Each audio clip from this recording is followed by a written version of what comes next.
ASEAN Conversations is brought to you by UOB. You're listening to Money FM 89.3. I'm Ryan Huang.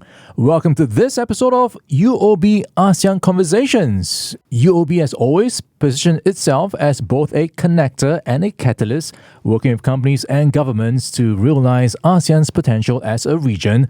In highlighting the emerging trends in the ASEAN economy, Frederick Chin, Head of Group Wholesale Banking and Markets for UOB, joins us to share the bank's role in driving and facilitating growth in the region and how it is ramping up its capabilities to help businesses to expand.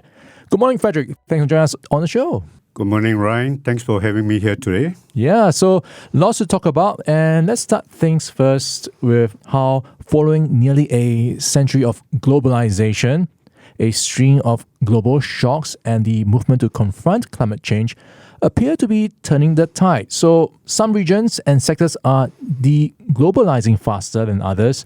And you've identified some emerging trends in ASEAN that businesses need to take note of. In fact, there are three of them. So let's start with what you're observing as a result of rising trade tensions and general macro trends. Tell us more. Ryan, they call it dark cloud, remains with elevated geopolitical risks and macro headwinds. However, I remain an optimist for ASEAN. ASEAN, as you know, is an economic bloc with immense potential. Among the fastest growing regions in the world with political stability, a young population and labor force, good infrastructure, and friendly investment policies. All these attract strong foreign direct investment. Second, we're seeing emerging big trend, China plus one supply chain. ASEAN has been China's largest trading partner since 2009. Due to the global supply chain disruption from US-China tensions and post-COVID supply chain shifts, many businesses are moving manufacturing facilities to ASEAN. Presence in these countries will complement the China operations. Digitalization is disrupting business models and create new business opportunities. All right, and more businesses are now going digital. So what's important to note here? As we know, the studies conducted, the ASEAN digital economy is expected to grow significantly to estimated $1 trillion by 2030. High digital adoption in ASEAN, like we see acceleration in e-commerce, e-banking, payments, e-education, and many more. But advances are not taking place at the same speed for all communities within ASEAN. Some still face issues such as infrastructure gaps and regulatory barriers. All right, and another big trend, of course, is the rise in emphasis on ESG. So how much momentum are you seeing in ESG in ASEAN? It's moving quite fast. ESG now is a mainstream focus. ASEAN is estimated to invest over $1 trillion in transition industries, tremendous growth opportunities for companies in their sustainability transitioning journeys. There's an estimation of over 40% of businesses have implemented sustainability practices across ASEAN and Greater China. And how is UOB adapting to the changing financial landscape in response to deglobalization and economic nationalism in the ASEAN region? The impact of big trends has already been felt across ASEAN as we speak. UOB is a catalyst and connector for businesses and markets. We partner with governments and corporate to realize ASEAN's potential as a region. Yeah, when we talk about UOB, you think of it as a catalyst as well in the region. Could you elaborate on its pivotal role in supporting economic integration in ASEAN, particularly in the digital and green economies? In working towards its 2045 vision, economic integration remains key for ASEAN. ASEAN Economics Agreement needs to cover new growth areas, digital and green economies. First on digital economy. Recently launched Digital Economic Framework Agreement is the first region-wide digital economy agreement in the world. It covers 9 core elements, including digital trade, cross-border e-commerce, digital payments. Our digital capabilities and platform serve to meet the need of this digital economy. Second, on green economy. Many ASEAN countries have set out ambitious goals towards carbon neutrality. The XG Green Plan 2030 was launched in 2021 to achieve a net zero emissions by 2050. As a catalyst, we are a leader in partnering governments in these emerging growth areas. Example are EV sector in Thailand, nickel industry development in Indonesia, and the youth solar program we launched in the region. We are committed to net zero by 2050, providing green and transition financing solutions to our clients and businesses.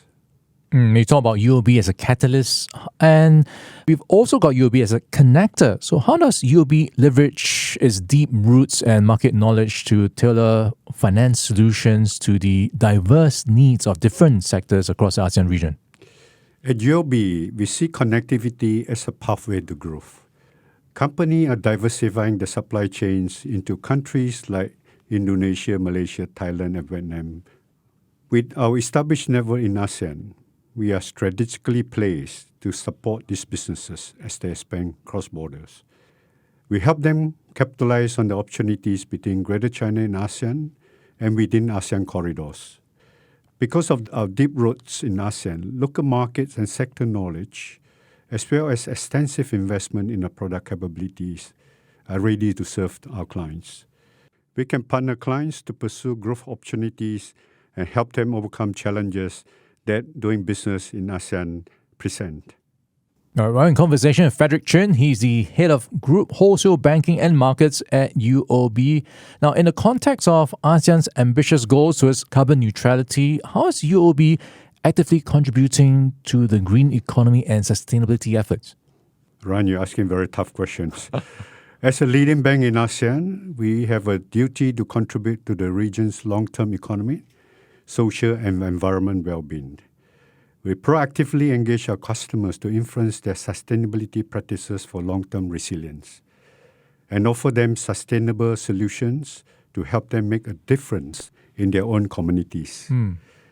We progressively adopt and promote climate resilient practices to support our customer in their own transition towards a low-carbon economy. Beyond financing, we continue to make significant strides in growing our sustainability investing portfolio as well. And Frederick, everything's going digital these days, and I think at UOB you also recognize that. How has been the impact of rapid digital innovation on traditional business models? What major investments have UOB made in terms of that capabilities-wise, and how have these investments improved the bank's market ranking in the region? We clearly set a vision to become the number one cross-border trade banks in ASEAN. We invested heavily in our digital capabilities and leveraging on Singapore as an international financial center and transshipment hub to help our customers connect and expand seamlessly across the region. We have to date invested over $800 million in our capabilities and transaction banking platforms.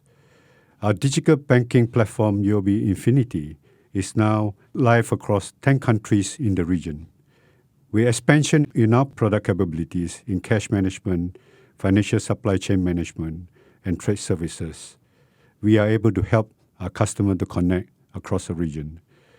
As one bank for ASEAN, we are dedicated to building the future of this region. Together, we can build a better and stronger ASEAN. All right, that's a great overview of what's going on, Frederick. Thank you so much for your time. Thank you, Ryan. All right, we've been speaking with Frederick Chin. He's the head of Group Wholesale Banking and Markets for UOB on the changing economic landscape and UOB's commitment to driving growth for businesses as a catalyst and facilitating connectivity as a connector in the dynamic ASEAN region. ASEAN Conversations is brought to you by UOB. UOB, one bank for ASEAN. Money FM 89.3